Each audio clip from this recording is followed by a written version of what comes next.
Sung-jin, I can sort of sense a sweetness in the air. Can you smell it, Bella? A little bit.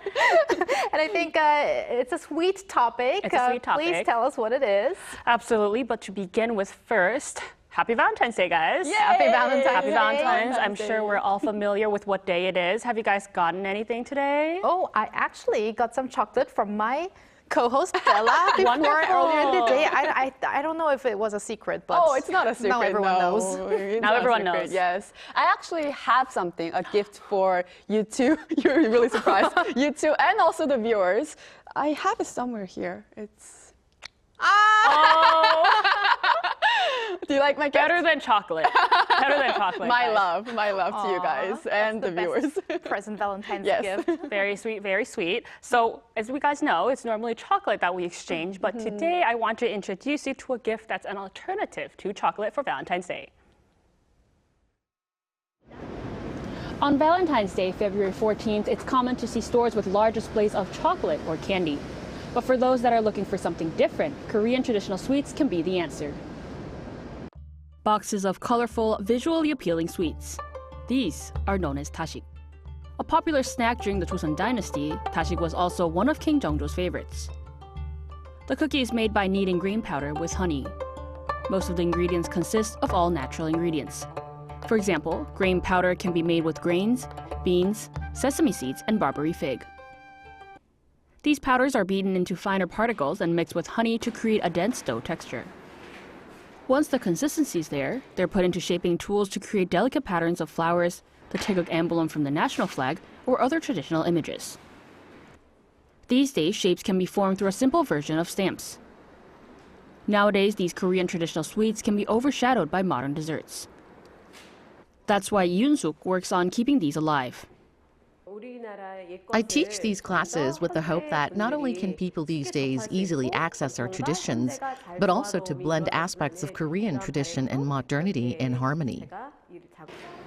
So for those who aren't familiar with these traditional sweets yet, why not give them a try? Why not give it a try? I would love to give it a try, Sung-jin. And my mouth was actually watering while watching the report, and my stomach, I don't know if you guys heard it.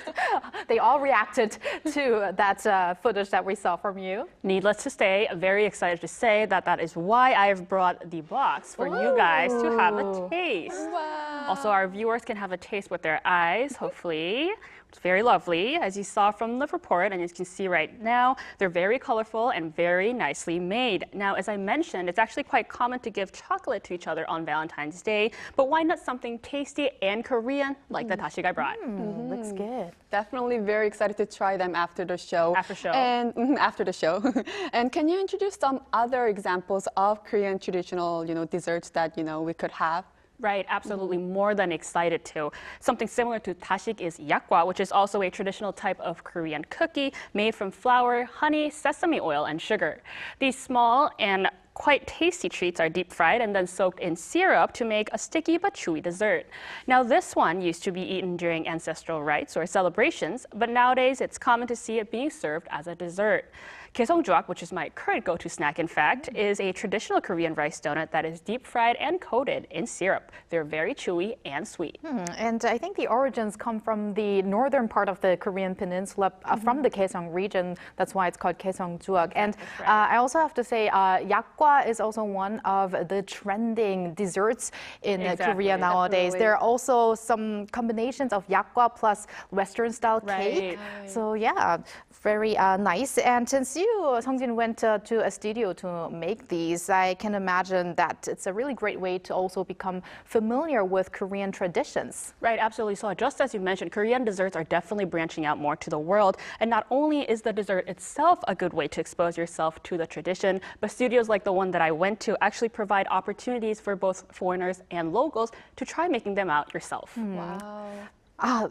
I think I should try it out myself later. And it runs throughout the year, those kinds of events? Right. What I heard from the studio itself is that she mentioned that she tries to host these classes as often as possible. So I'm sure if you guys find the time, you guys might as well check it out, making it yourself. Right. So thank you very much for that sweet coverage, Sung-jin. And I hope that the dasik is going to wait for us in the studio later on. Yes, the dasik will be waiting Please for wait you for right us. here. All right. Thank you very much, Sung-jin. Thank you, guys.